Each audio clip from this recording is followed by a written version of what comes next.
Wow! Sexy! Manong, bulag pa po kayo? Hindi niyo pa po nakita yung binti ng babae? Tsaka ang laki po ng hita niya. Pwede na po magkaroon ng sariling birth certificate sa laki. At nakuha pa niya mag-shorts. Grabe ka naman. Alam mo, sexy nga yung malalaki yung hita eh. Tingnan mo si Gretchen Barreto. O, di ba sexy siya? Opo, pero yung babae pong yun, nakita niya na po ang binte na mukhang bariles at siya ang laki pa po ng hita. Alam niyo kuya, mukha po siyang mutya. Putya ng Pilipinas. Hindi po manong. Mutsaka ng Pilipinas. Alam mo, lakas mo talagang manlait, no? Manong, hindi naman po ako nalalait ah. Nagsasabi lang po ako ng totoo. Manong, dito na lang po ako. Ito na po yung bayad. Kung makapanglait, hindi naman kagandahan.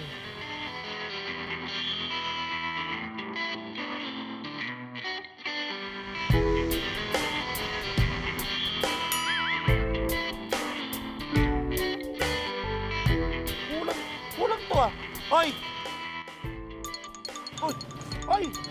Babae later, hindi naman maganda. Bumalik ka rito, kunin bilangin mo sa akin, oh. Manong, pasensya na po talaga. Wala na po talaga akong pera. Hoy! Bumalik ka rito!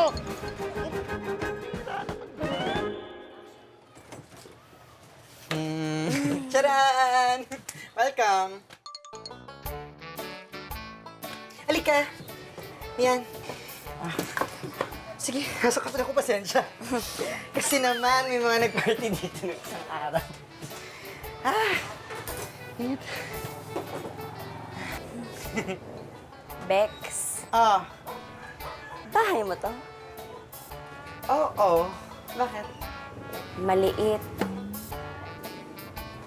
Madumi. Amoy paa. Grabe ka, Lala, ha?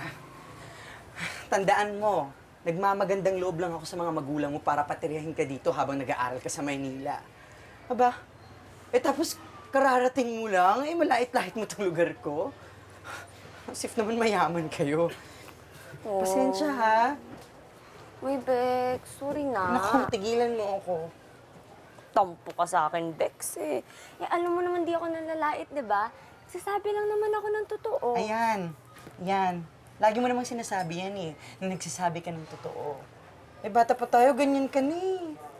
Pero alam mo, Bex, sabihin ko sa'yo, ha? Nakaka-offend ka na. Uy, Bex. Bex. Bex. Alam mo naman yung dahilan kung bakit ganito ako, di ba? Anak, papaalala ko lang sa'yo ha, na wag kang magsisinungaling. Alam mo kung bakit? Pag yan ay nalaman ng mga diwatang gubat na ikaw ay nagsisinungaling, puputulin nila ang dila mo at ipapakain sa laman lupa. Hindi na po ako magsisinungaling, Tay. Mula ngayon, lahat po ng mga sasabihin ko ay totoo. Pexman po, Tay. Tama yan, anak. Kasi may kasabihan, di ba? Honesty is the best policy. Di ba? Tay, maligo na po kayo? Ha? Bakit? Kasi po, amoy kalabaw ko po eh. Ikaw talagang bata ka, mapagbiro ka. Sabi niyo po, bawal po magsinungaling. Okay. Sige na. Alam ko na yung kwentong yan simula nung bata pa tayo. Wala. Sa ulado ko na nga yan eh. Pero alam mo, ikaw, Lala, mag-iingat ka sa pagiging laitera mo. Hindi uubra yung pagiging laitera, pagiging sobrang honest mo. Sinasabi ko lang kasi baka mo naman may makaaway ka. Mas takot akong parusahan ng mga diwata, no, kaysa sa mga tao dito sa Maynila. Ha? Basta, pag ako nakakita ng totoo, yun yung sasabihin ko. Bex, ang ganda pala nitong eskwelahan natin. Ibang-iba sa itsura ng eskwelahan natin sa probinsya. Aba, in Fairview. Parang first time ko yata makarinig ng maganda diyang lumabas sa bibig mo, ha? Ganun. Fairness. Alam mo naman, Bex, pag ako nagsabi ng totoo at maganda, maganda nga. Pag pangit, tulad ng babaeng yun na mukhang ulikba, eh di pangit talaga. Ano ko ba? Huwag kang maingay. Isa yan sa mayayaman dito sa school. Alam mo, anak lang naman yan ng may-ari ng Super Plus Supermarket. Mayaman? Yan? Eh yung kutis niya parang kutis na lagubang. At saka, Bex, aminin, ang buhok parang pangkiskis ng kaldero. Hindi ba uso dito sa Maynila ang conditioner? Ako ba pinagtatawanan nyo? Hindi ikaw, Nikki. Naalala lang kasi ni Lala yung kaibigan na, yung alaga niyang sa Lagubang, sa probinsya.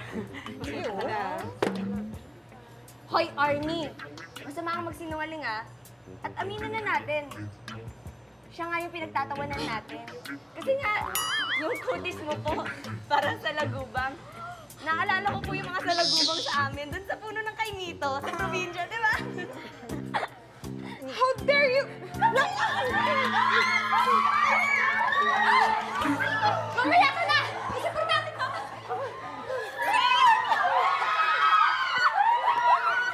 Bex! Bex! Bex! Bex, sinong may sakit? Ano ka ba? Hindi sick. Girls! Girls! Hindi pa ba kayo nagsasawa sa kagwapuhan ko?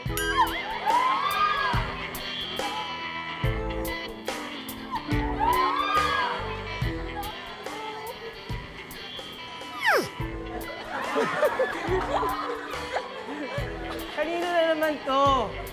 Lumang gimmick na to ah. Pati yung kulay ah, ang baduy. Bex, ang pogi talaga niya. Pero bakit ganyan siya umasta? Parang bakla. Bakla. Sinong nagsabing mukha akong bakla? Sino nagsabing mukha akong bakla?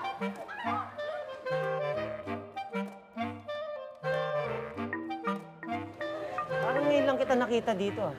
Ang gwapo naman nito. At ang bango ng hininga. Ano bang nagsabing mukha akong bakla? Hindi siya. Bakit mo tinatakpan yung bibig mo? Kasi kakain kasi siya ng sibuyas kanina. Eh baka mahilo kapag naamoy mo eh. Sick the great. Huh? Aray, paano ka ba? Bakit ka nangangagat? Aso ka ba? Excuse me, ah. Bex, hindi ako bad breath, no? At oo, ako ang nagsabing mukha kang bakla. Kasi, tignan mo naman yung itsura mo. Masyado kang pretty boy. Masyado kang pa-cute, no? Tsaka, yung pabango mo, parang pabango yan ng pambabae, ah. Saan planeta ka ba galing? Ha? Di ba alam na yun ang uso ngayon? Uso? Bakla lang yun. Di ba, Arnie, ginagawa mo yun? Hinihiram mo pa nga pabango ko, di ba? Francis! Warren, hawakan niyo siya. Hoy! Hoy, dali! Alam niyo na kung anong gagawin niyo. Hoy, dali na! Hoy!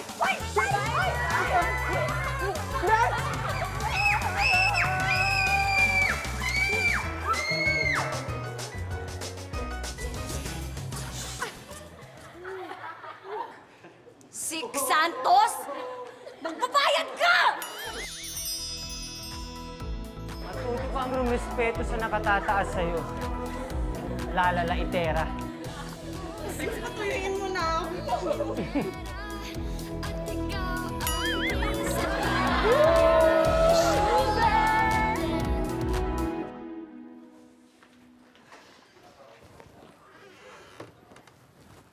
Ano, Bex? Diyan na sa love sisig. Nasa shower room. Ay, ikaw, Lala, ha? Huwag mo akong tinadamay-damay dito sa kung anong kalokohan mo, ha? Bex, di ka naman madadamay. Ako bahala. Bakit ba kasi kailangan mo pang gantihan yung sisig? Eh, aminin mo na. Ikaw naman talaga yung may kasalanan sa lahat. Ha? Ilait-laitin mo ba naman at sabihin mo ba namang bakla sa harap pa ng mga fans niya? Hindi ko naman siya nilait, ah. Nagsasabi lang naman ako ng totoo. Nandun na nga tayo sa nagsasabi ka ng totoo. Pwede ba? Kapag nagsabi ka ng totoo, sa susunod, lalo na kapag ka nakakasakit ka, pwede bang sa'yo na lang yan, sa sarili mo na lang sabihin? Huwag mo nang iparating sa iba. Ayan, tuloy na pahamak ka. Basta. Nilait niya na ako. Quits na dapat kami. Hindi na niya ako kailangan buhusan ng ihi, no? Ano ba kasing balak mo? Eh, bakit ba kasi pinakuha mo ito sa akin yung brief niya? Yan na yan. Yan na yan. Ika, Bex. Okay. Alright, Bex. Go, Bex.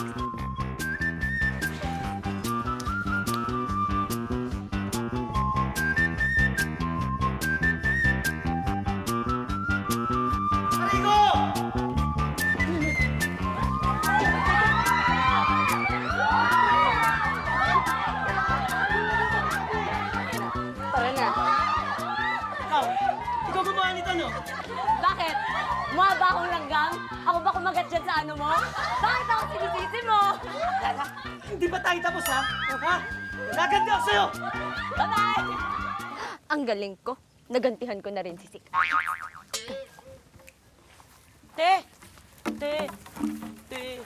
pahingi naman ng pangkain, oh. Ate, pasensya na. Wala na po akong pera. Sige na, ate. Kahapon pa po ako di kumakain, eh. Kapon ka pa di kumakain? Di halata, ah. Pero yung amoy mo, parang isang taon ka nang di naliligo. Pwede unahin mo muna yung panliligo mo bago ka manlimos? Bantot! Ano ba, ate? Eh, kung pangkain nga, wala ako pampaligo pa. Sige na, Teo. Gutom na ako, eh. Sa taba mong yan, gutom ka. Bakit? Porkit ba mataba, hindi na nagugutom? Eh, di ba nga ang mga tataba ang laging gutom? Eh di kung gutom ka, magtrabaho ka, huwag kang umasa sa limos, ate. Aba, ikaw bata ka, laitera ka, ha? At dahil dyan, paparusahan kita! You! What? Dali lang, ha? Oy. Puluming mataba, bakit may pa-dance-dance routine ka pa dyan at pa-split-split? Ako, si Diyosa Tiktik, mula sa kaharian ng Espirikitik. At ikaw, Lalalaitera, dahil sa panlalait mo sa pobreng pulubing katulad ko, sinusumpa kita! Magmula ngayon, ora mismo, lahat ng panlalait na ginagawa mo, babalik sa'yo! Ate, teka lang, ha? Ipoprocess ko lang yung sumpa na binigay mo sa akin. Teka lang. Una, hindi ka mukhang pulube. Mukha kang tabatsoy na tamad, magtrabaho at umaasa sa limos. Pangalawa, hindi po ako nanlalait. Nagsasabi lang po ako ng totoo. Bakit? Payat po ba kayo? May point ka. Pero maski na, mataba na kung mataba, ando dun na ako. Pero kailangan ba ipagsigawan sa buong mundo? Kailangan ba sabihin pa ng malakas? Kailangan marinig ng lahat ng tao? Ipino-point out pa ba yun? At saka nasumpa na kita. Wala nang bawian yun. Wala na tayong magagawa. That's it. Erase, no erase. That's it. Period. Ay, nako. Alam mo, makaalis na nga dito. Manloloko ka lang, ate. Hoy! Diyos ko, mahawa pa ako sa bantik mo. Hindi ako lalaka. Sinusumpa. Lala! Light! La, naglak eh. Tingnan mo to, Ha? Bex. Bakit? Tingnan mo to.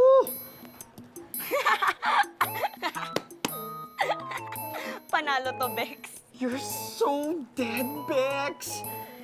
Malaking kahilan to kay Six Santos, Bex. Hindi siya makapapayag na mapapahiya siya ng ganito. Kailangan makapagiganti siya sa'yo, Bex. Anong pakialam ko sa Six Santos na yan? Sino siya para katakutan ko? Sino si Six Santos para katakutan mo? Well, ako lang naman ngayon ang magiging amo mo. Simula ngayon. Beast. Amo? Nag-i-illusion ka, Six Santos? Ako?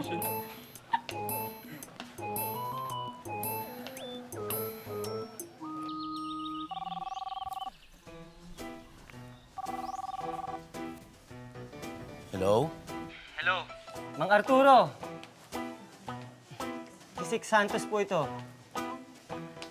Yung bumili ng lupaing sinasaka ninyo. Ay, Senyorito Sik. Nandito po yung anak niyo. Gusto niyo po bang kausapin? Sige po. Tay, Anak, huwag kang mabibigla o magagalit ha. Kasi naiimit na yung lupang sinasaka natin dahil sa pagkakautang kay Don Segundo Santos. Pero pumayag naman si Senyorito Sik na hindi na niya kukunin yung titulo ng lupa. Pero ang kapalit, maninilbihan ka bilang katulong. Kung di ako papayag, baka tuluyan nang mawala yung lupa natin. Tsaka inaalala ko paano na yung pagiging scholar mo sa eskwelahan. sige, Tay. Naintindihan ko po kayo.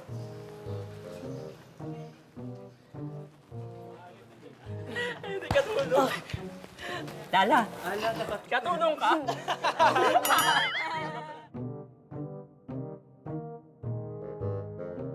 Preset na Maxi yun. Bakulaw ata yun. Muntik na ako lapain eh. Buti na lang napalabas ko. Wagi.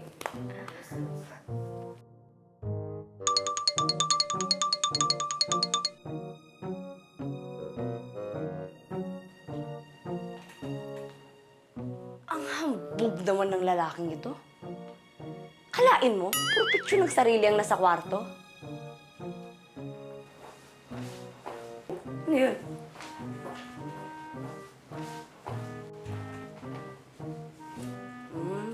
Close pala sila ng nanay niya. Bakit parang walang picture ng tatay? Lala! Lala! Ano kaya yun? Ano ko kasing ginagawa? Umuwi na?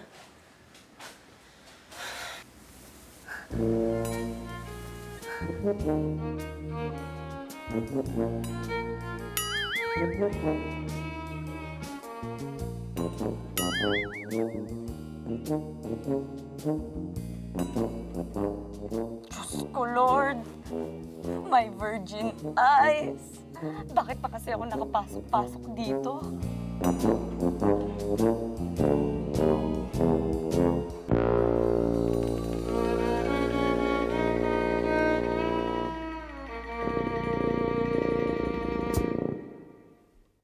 Napagkasuduan na namin ng papa niya na ipakasal kayong dalawa. Ayoko ipakasal sa babaeng hindi ko mahal. At least ako, hindi mo kang pimple na tinubuan ng tao.